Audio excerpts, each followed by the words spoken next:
Hi friends, நம்ம Randeep ராய்க்கு லெக்கில் injury ஆயிருக்கான். அதுவும் லெக்கில் 2 இடத்துல ஃப்ராக்சர் ஆயிருக்கான். அதை பற்றியும் அது மட்டும் இல்லாமல் ரீசெண்டாக இவர் பால்கி வதுங்கிற சீரியல் ஆக்ட் பண்ணிட்டு இருந்தார். ஸோ அந்த சீரியலுக்கு இப்போ என்னாச்சு அப்படிங்கிறத பற்றி தான் இந்த வீடியோவில் நம்ம ஃபுல் டீட்டெயிலாக பார்க்க போகிறோம்.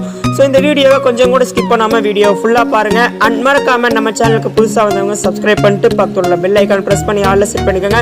ஸோ அப்போ தான் நம்ம போடுற அஜித் சிங் பற்றின அப்டேட்ஸாக இருக்கட்டும், இல்லை ரந்தீப் ராய் பற்றின அப்டேட்ஸாக இருக்கட்டும், உங்களுக்கு உடனே நோட்டிஃபிகேஷனாக வரும். ஸோ வாங்க வீடியோக்குள்ளே போகலாம்.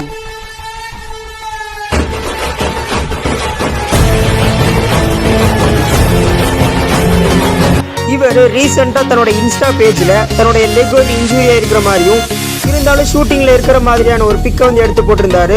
ஸோ அந்த பிக் எப்படி இருந்துச்சுன்னா, ரந்தீப்க்கு கேமராவை க்ளோஸ்அப்பில் வச்சு ஷூட் பண்ணுற மாதிரியான ஒரு சீனுடைய பிக் மாதிரி தான் இருந்துச்சு. இவர் போட்டிருந்த போஸ்ட்டில் என்ன மென்ஷன் பண்ணியிருந்தாருன்னு பார்த்தீங்கன்னா, என்னுடைய ஹீல் வந்து ஃப்ராக்சர் ஆயிடுச்சு, நாங்கள் ஷூட்டிங்கை இப்படி தான் எடுக்கிறோம் அப்படின்னு சொல்லி போட்டிருந்தாரு. இந்த போஸ்ட்டுக்கு பார்த்தீங்கன்னா, நம்ம நினைத்தாலே நிற்கும் சீரியலில் சமீருடைய க்ளோஸ் ஃப்ரெண்டாக இருந்த முகேஷ் இருக்கார் இல்லையா, ஸோ அவருடைய ரியல் நேம் பார்த்தீங்கன்னா சஞ்சய் சௌத்ரி. அவரும் வந்து கெட் வெல் சூன் ப்ரோ அப்படின்னு சொல்லி கமெண்ட் பண்ணியிருக்காரு. அண்ட் இப்போ அந்த சீரியலில் ஆக்ட் பண்ணிட்டு இருக்கிற ஆக்டர்ஸும் வந்து கெட் வெல் சூன் அப்படின்னு சொல்லி கமெண்ட் பண்ணியிருக்காங்க. அதுக்கு நம்ம ரந்தீப் ராயும் ரீப்ளே பண்ணியிருக்காரு. இவர் ஜென்ரலாக இந்த மாதிரியான போஸ்ட் எல்லாம் போடவே மாட்டார், ஏன்னா தன்னுடைய ஃபேன்ஸ் ஃபீல் பண்ணுவாங்கன்னு இது வரைக்குமே இந்த மாதிரியான போஸ்ட் எல்லாம் எதுவும் போட்டதில்லை.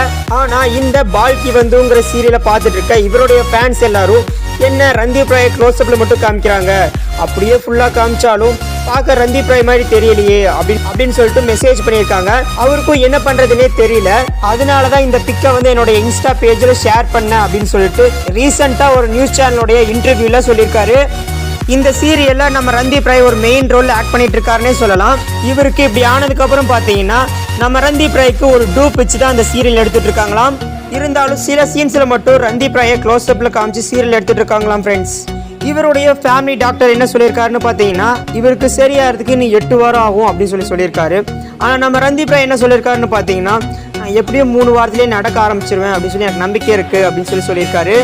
ஸோ அவ்வளோதான் ஃப்ரெண்ட்ஸ், இந்த வீடியோ உங்களுக்கு ரொம்பவே பிடிச்சிருக்கும்னு நம்புறேன். உங்களுக்கு ஒரு விஷயத்தை ஷேர் பண்ணுங்கிறதுக்காக தான் இந்த வீடியோவை நான் ரொம்பவே ஃபாஸ்ட்டாக மேக் பண்ணேன். என்னென்னா, கோவிட் வந்து ரொம்பவே வேகமாக ஸ்ப்ரெட் ஆகிட்டு இருக்கு. ஸோ அது உங்களுக்கே தெரியும். இருந்தாலும் பார்த்தீங்கன்னா நானும் சொல்கிறேன், ஸோ வெளியே போகும்போது பார்த்தீங்கன்னா மாஸ்க் போட்டு போங்க. அண்ட் அடிக்கடி வந்து கையை வந்து வாஷ் பண்ணிக்கோங்க. ரொம்ப சேஃபாக இருங்க ஃப்ரெண்ட்ஸ்.